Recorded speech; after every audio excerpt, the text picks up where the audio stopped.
Welcome back to my channel. तुम्हा सर्वांचं माझ्या यूट्यूब चॅनलमध्ये खूप खूप मनापासून स्वागत आहे। सकाळची वेळ आहे त्यामुळे तुम्हा सर्वांना गुड मॉर्निंग, शुभ सकाळ। तर टायमिंग जो आहे तो होता 5:45 वाजलेले आहेत आणि मी आलेले आहे माझ्या किचनमध्ये। आता थंडी सध्याला ना खूप वाढलेली आहे। जसं जसं थंडीचे दिवस ना संपत आलेले आहेत तसं तसं थंडी जास्त वाढत चाललेली आहे आणि सकाळी सकाळी जी आपली फरशी आहे ना ती एवढी थंड पडलेली असते की त्यावरती चालायची ही इच्छा होत नाही, एवढी ही फरशी थंड पडलेली आहे। तर असो, थंडी काही लवकर संपणार नाही, पण आपली जी डेलीचे कामं असतात जे आपल्याला लवकर उठून करावी लागतात ती आपल्याला करावीच लागतात। तर मी काय करत आहे तर काही बीटरूट जे आहेत ते मी आदल्या दिवशी रात्री कुकरमध्ये पाणी टाकून ना उकळवून ठेवलेली होती। तर उकडल्यानंतर आता ही जी क्लिप आहे ती आहे दुसऱ्या दिवशीची।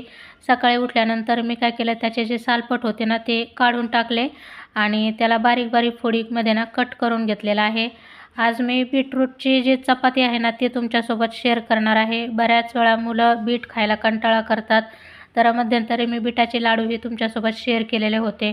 जर तुमची मुलं भाज्या फळं काहीही असो जर खात नसतील व्यवस्थित, पालक असो, बीटरूट असो, मुळा असो, तर तुम्ही त्याची प्युरे करून चपाती वगैरे त्याची बनवून त्यांना खायला देऊ शकतात। तर मीही इथं तेच करत आहे। मी खूप प्रयत्न करते की राजवीला बीटरूट वगैरे तो खाईल, पण त्याला फार कंटाळा आहे। लाडू जरी बनवले तरी तो अजिबात खात नाही।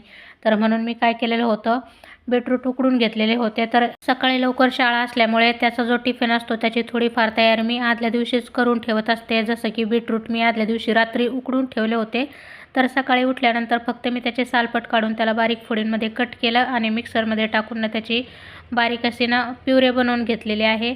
त्यानंतर जे आपलं नॉर्मली गव्हाचं पीठ असतं ज्याची आपण चपाती बनवतो त्यामध्ये थोडंसं मीठ आणि ही जी प्युरी बनवलेली होती ती ॲड केली आणि मिक्स करून घेतलं। थोडंसं गरजेनुसार पाणी लागलं तर त्याच मिक्सरच्या भांड्यामध्ये मी थोडंसं पाणी ॲड करून ना इथं पीठ व्यवस्थित असं मळून घेतलेलं आहे। पीठ मळून झाल्यानंतर त्याला 5 ते 10 मिनिटं ना मी सेट होण्यासाठी झाकण ठेवून दिलेलं आहे। आणि बीटरूटच्या चपातीसोबत खाण्यासाठी मी त्याला गाजर, शिमला मिरची आणि जे वाटाणा आहे त्याची मिक्स भाजी बनवून दिलेली होती। तर सध्याला सीझनही आहे, वाटाणा गाजर वगैरे खूप छान छान फ्रेश आपल्याला मार्केटमध्ये मिळून जातं। तर मग अशी मिक्स अशी भाजी आणि बीटरूटची चपाती असा असता त्याचा टिफिन असणार आहे। तर जे आपलं पीठ होतं तेही 10 मिनिटांनं छान असं सेट झालेलं होतं। त्याला थोडासा तेलाचा हात लावून मी मळून घेतलं आणि सिंपल अशा छोट्या छोट्यानं चपात्या लाटून घेतल्या। तर दोन्ही बाजूनी तव्यावरती भाजले आणि त्यानंतर डायरेक्ट गॅसवरती भाजून मी फुलका चपाती जी आहे ना तशा त्याला बनवून दिलेल्या होत्या 2-3। तर झालेला आहे चपाती बनवून आणि त्यानंतर मी त्याचा टिफिन वगैरे पॅक केला। जी भाजी बनली होती ती भाजी सोबतच आपली बीटरूटची मस्त अशी चपाती तेल लावूनच दिलेली आहे मी, कारण सध्याला थंडीचे दिवस आहेत ना, तूप लावलं ना आणि जर ती चपाती असो भाजी काही भात असो तर ते थंड झाल्यानंतर एकदम सुकल्यासारखं होतं। त्यामुळे मी सकाळी सकाळी त्याला टिफिनमध्ये काहीही देऊ तर शक्यतो ना तुपाचा वापर कमी आणि थोडंसं तेल लावून देते, म्हणजे जो टिफिन आहे तो त्याचा व्यवस्थित त्याला खाता येईल। तर मी आता त्याच्यासाठी हळदीचं दूध बनवलं होतं तर ते दिलेलं आहे त्याला आणि चपात्या पाहू शकता तिथं तेल लावून घेतलेल्या आहेत। तर असं म्हणतात की 3 वस्तू काहीही असो देऊ नये, तर 3 चपात्या नाही दिल्या मी, त्यातला जो एक तुकडा आहे थोडासा काढून ठेवला होता बाजूला आणि त्याचा टिफिन वगैरे मी इथं रेडी केलेला आहे। थोडेसे ड्रायफ्रूट्स वगैरे त्याला दिलेले होते मी नाश्ता करण्यासाठी आणि जोपर्यंत मी त्याचा टिफिन वगैरे बनवते तोपर्यंत तो त्याची स्वतःची सर्व तयारी वगैरे करून घेतो। मी खूप वेळा व्हिडिओमध्ये शेअरही केलेलं आहे, माझं फुल मॉर्निंग रुटीन जे आहे ना ते शेअर केलेलं आहे। तर त्यांनीही त्याचं आवरून घेतलं होतं, त्याचा टिफिन वगैरे मी रेडी केला आणि त्यानंतर तो गेलेला आहे स्कूलमध्ये। तो गेल्यानंतर मग मीही थोडासा वेळ जो आहे ना माझ्यासाठी देते। तर सकाळी सकाळी मी अर्धा तास तरी वॉकिंग करते। तर मग मी आलेले होते वरती टेरेसवरती वॉकिंग वगैरे करायला आणि सकाळची वेळ आहे तर पाहू शकतात सर्व लगबग इथं रस्त्यावरती सुरू आहे। सर्वजण निघालेले आहे, कुणी शाळेमध्ये चालले तर कुणी कामावरती चाललेत आणि माऊ उठलेली होती तर मग तिलाही स्वेटर वगैरे घालून मी आलेले होते वरती। तिच्यासोबत वॉकिंग वगैरे केली, पण ती काय जास्त चालत नाही सकाळी सकाळी, तर मग तिला एका चेअरवरती मी इथं बसवलेलं होतं।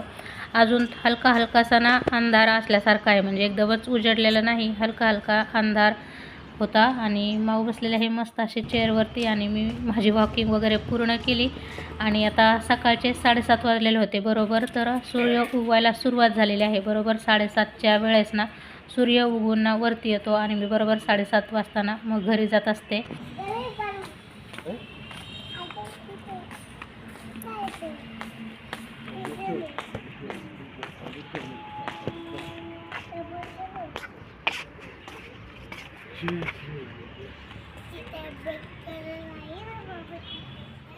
तर वॉकिंग पूर्ण करून मी आलेले आहे घरी आणि त्यानंतर मी रोज सकाळी गरम पाणी पिते. तर इथे एका पातेल्यामध्ये पाणी गरम करण्यासाठी ठेवलं. पाणी थोडंसं गरम होत आहे तोपर्यंत जे आपले ब्लँकेट्स वगैरे असतात ते पूर्ण फोल्ड वगैरे करून मी ठेवून देते. बेड वगैरे पूर्ण ना क्लीन करून घेते आणि याच वेळेत जे कपडे वगैरे असतात ना धुण्याचे तेही मी लगे हात ना जमा करून ठेवते. तोपर्यंत पाणीही गरम झालेलं आहे. तर मग मी आता ग्लासभर तरी पाणी इथं सकाळी सकाळी पिते. सध्याला थंडीचे दिवस आहेत ना, थोडंही काही आंबट वगैरे खाल्लं की माझा घसा जो आहे तो लगेच बसला जातो. काल मी फक्त एक द्राक्ष खाल्लेलं तरीही माझा आवाज ना बसल्यासारखा झालेला आहे.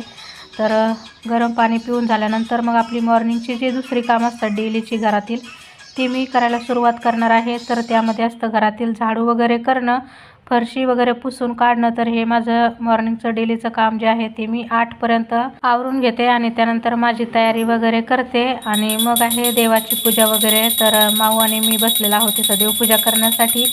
माऊचंही मी आवरून घेतलं होतं. आज माऊ लवकर उठलेली तर मग तिनेही लवकर आंघोळ केली. एरवी मी तिला लवकर आंघोळ घालत नाही, पण तिच्या शाळेचा जो टायमिंग आहे तोही 9:30चा आहे. तर 8:45-9पर्यंत मी तिची पूर्ण तयारी जी आहे ती करत असते. पण आज ती लवकर उठली तर मग तिचंही माझ्यासोबतच लवकर आवरलेलं आहे. तर बस इथं मी पूर्ण देवपूजा वगैरे जे होतं ना ते माझं झालेलं आहे करून. आणि आता यानंतर जे आपलं नाश्ता स्वयंपाक जे काही आहे माझं ते मला बनवायचं आहे. माऊचा टिफिन वगैरे आहे, यांचा नाश्ता वगैरे आहे. त्याचबरोबर माऊला शाळेमध्ये जायचं आहे तर तिचीही तयारी मला करायची बाकी आहे.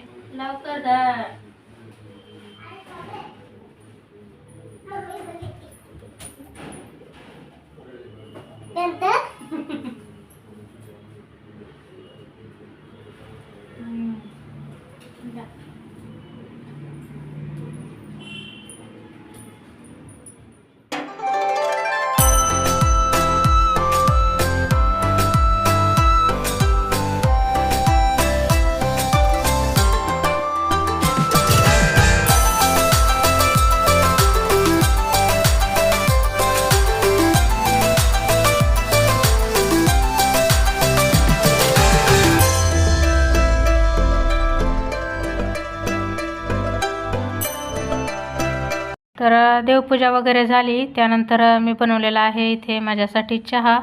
सध्याला जो गवती चहा आहे ना त्याचा चहा मला खूप आवडत आहे. थंडीच्या दिवसामध्ये असंही अद्रक, गवती चहा, चहाची पानं वगैरे टाकून बनवलेला चहा ना शरीरासाठी फायद्याचाही असतोच, त्याचबरोबर मला आवडतोही. तर मी एक कपभर माझ्यासाठी चहा वगैरे बनवून घेतला. चहा वगैरे झाला त्यानंतर जे कपडे वगैरे धुवायचे होते ते सर्व मी जमा करून ठेवले होते. तर बस इथं मशीनमध्ये सर्व कपडे मी धुण्यासाठी लावून दिलेले आहेत. कपडे होत आहेत तोपर्यंत मी ह्यांच्यासाठी नाश्ता वगैरे दिला. त्यांचा नाश्ता झाला, माऊचाही झाला आणि आता माऊसाठी मी टिफिन रेडी करत आहे. तर ॲपल आणि जे डाळिंब होतं ते मी आज तिला टिफिनमध्ये दिलेलं आहे. असंही फ्रायडेच्या दिवशी त्यांचं फ्रूट्स सांगतात त्यांना, त्या दिवशी त्यांचा दिवस ठरलेला आहे की फ्रूट्स घेऊन यायचे. पण आज तिला स्कूल नव्हती, त्यांचे जे स्पोर्ट्स आहेत ना ते चालू आहेत सध्याला. तर 1.5 तास शाळा आहे तर मग तिला तेवढा वेळ तो नाश्ता भरपूर होऊन जाईल. बाय बेटी, बाय बेटी. माऊ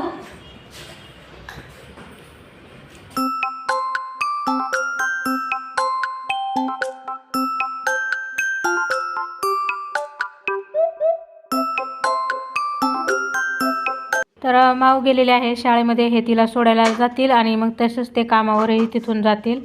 तर मी आता स्वयंपाक करणार आहे. पण स्वयंपाक करण्याच्या अगोदर हे जे घरात भाजीपाला वगैरे सकाळी घेऊन आलेले होते तर तो मी सर्व आता इथं निवडून ठेवणार आहे.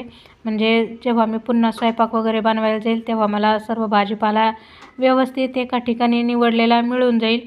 तर भाजीपाला निवडून ठेवला. तोपर्यंत कपड्याची मशीन झाली होती तर मी सर्व कपडे वगैरे सुकायला टाकले आणि स्वयंपाक वगैरे बनवून घेतला. स्वयंपाकामध्ये मी सेम आज जे बीटरूटची चपाती बनवली होती सकाळी तर त्याच्या सर्वांसाठी चपात्या बनवून घेतलेल्या आहेत मस्त. आणि भाजीमध्ये मी बनवली होती शेवग्याच्या शेंगाची भाजी, सोबतच भेंडीची भाजीही बनवली होती. तर त्याची पूर्ण डिटेलमध्ये मी रेसिपी नाही शेअर केली, पण स्वयंपाकही माझा पूर्ण तयार करून झालेला होता. आणि स्वयंपाक करून झाल्यानंतर नेहमीप्रमाणेच मग माऊला शाळेमध्ये घ्यायला जायचं, तिला घेऊन आलं की राजवीरला घ्यायला जायचं. हे माझं डेलीचं रुटीन ठरलेलं आहे. पण तिचे आज स्पोर्ट्स होते तिचे जे स्पोर्ट्स होते ना ते शाळेपासून थोड्या लांब अंतरावर होते, जवळपास 1 किलोमीटर अंतरावर. तर त्यामुळे तिला घ्यायलाही आज हेच गेलेले. तिला ते घेऊन आल्यानंतर मग मी पुन्हा राजवीरला घ्यायला गेले. तर हेच माझं डेलीचं रुटीन होतं, जे मी दुपारी नंतर जास्त काही रेकॉर्डिंग नाही केलं. त्यानंतर आता ही जी क्लिप आहे ना ती आहे दुपारी 4च्या नंतरची. तर मी इथं मस्त स्ट्रॉबेरी वगैरे घेऊन आलेले मार्केटमधून. तर तेच आता मुलांसाठी ना स्ट्रॉबेरी शेक बनवणार आहे. तर खूप साऱ्या स्ट्रॉबेरी आणलेल्या आहेत. त्यातल्या काही स्ट्रॉबेरी मी इथं घेतल्यात, स्वच्छ धुवून काढल्या पाण्यामध्ये आणि मिक्सरच्या भांड्यामध्ये ना तुकडे करून टाकले. त्यामध्ये टाकलं थोडंसं दूध, थोडीशी साखर आणि मग मिक्सरला फिरवून घेतलं. माऊला आणि राजवीरला दोघांनाही स्ट्रॉबेरी शेक प्यायला खूप आवडतं. तर नुसती स्ट्रॉबेरी खायलाही त्यांना फार आवडते, पण थोडंसं असं काही बनवून दिलं ना मग त्या निमित्ताने का होईना पण दूध वगैरे हे ते पिऊन घेतात. तर बस स्ट्रॉबेरी शेक रेडी झालेला आहे. त्यामध्ये मी अजून एक्स्ट्रा दूध वगैरे ॲड केलं आणि दोघांसाठी 2 ग्लास मी इथं तयार करून घेतलेले आहेत.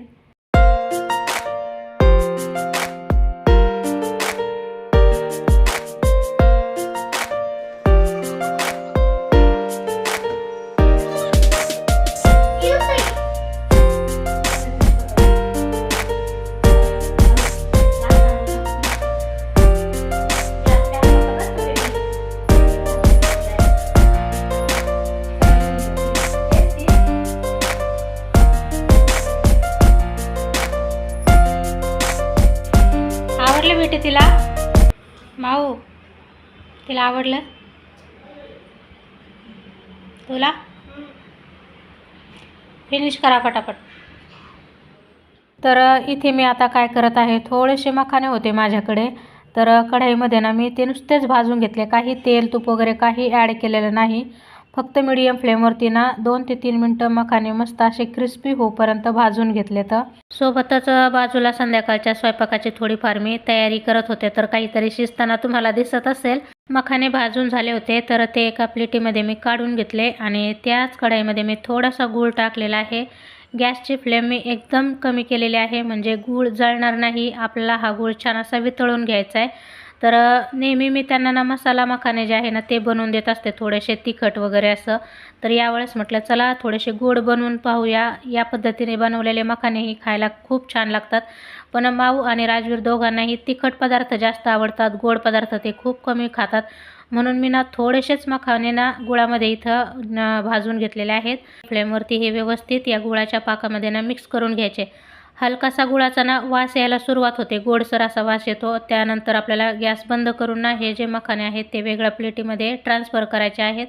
आता हे थोडेसे गरम गरम आहेत तोपर्यंतच तुम्ही त्याला ना हाताने सुट्टे सुट्टे करून घ्या, नाही तर ना थंड झाल्यानंतर ते पूर्ण एकमेकांना चिटकून बसतात. तर मी एका प्लेटीमधून नंतर दुसऱ्या प्लेटीमध्ये ना ट्रान्सफर केले आणि नंतर हाताने लगेच त्यांना सेपरेट करून घेतले, म्हणजे ते एकमेकांना चिकटणार नाहीत. छान लागतात खायला. मुलांना मधल्या वेळेत खाण्यासाठी खूप छान असं स्नॅक्स आहे. माऊला आणि राजूलाही ते आवडले, पण तिखट मखाने ते जेवढे आवडीने खातात ना तेवढे हे त्यांनी आवडीने खाल्ले नाही. म्हणूनच मी बनवतानाच थोडेसे बनवलेले होते. तर बस गुळाचे गोड मखाने जे आहेत ना आपले मधल्या वेळेत खाण्यासाठीचे स्नॅक्स बनवून तयार झालेले आहेत. तर थोडेसे त्यांनी खाल्ले, बाकीचे जे होते ना ते मी बर्नीमध्ये ट्रान्सफर करून ठेवून देणार आहे झाकण वगैरे लावून. कधीही मुलांना तुम्ही टिफिनमध्येही साईड डिश म्हणून काही म्हणून असं देऊ शकतात, मधल्या वेळेतही त्यांना खायला म्हणून देऊ शकतात. तर हेच असतं माझं रोजचं मॉर्निंगचं रुटीन. आज तुम्हाला या ब्लॉगमध्ये थोडंसं दुपारचंही रुटीन मी शेअर केलेलं आहे. तर जी दुपारी जेवणाची भांडी वगैरे घासून ठेवली होती ती सर्व आता मी पुसून वगैरे ना ट्रॉलीमध्ये लावून देणार आहे. आणि आता इथून पुढे माझे इव्हिनिंगचे जे काम आहेत ना त्याला सुरुवात होते. तर असो आता मी इथे या व्हिडिओचा एंड करणार आहे. त्यापूर्वी जर तुम्ही माझ्या चॅनलवरती नवीन असाल, माझा हा व्हिडिओ पहिल्यांदा पाहत असाल आणि तुम्हाला डेली ब्लॉगिंगचे व्हिडिओ पाहण्यासाठी आवडत असतील तर चॅनलला लाईक, शेअर आणि सबस्क्राईब नक्की करा. पुन्हा भेटूया नवीन एका व्हिडिओमध्ये. तोपर्यंत सर्वांना बाय बाय. श्री स्वामी समर्थ.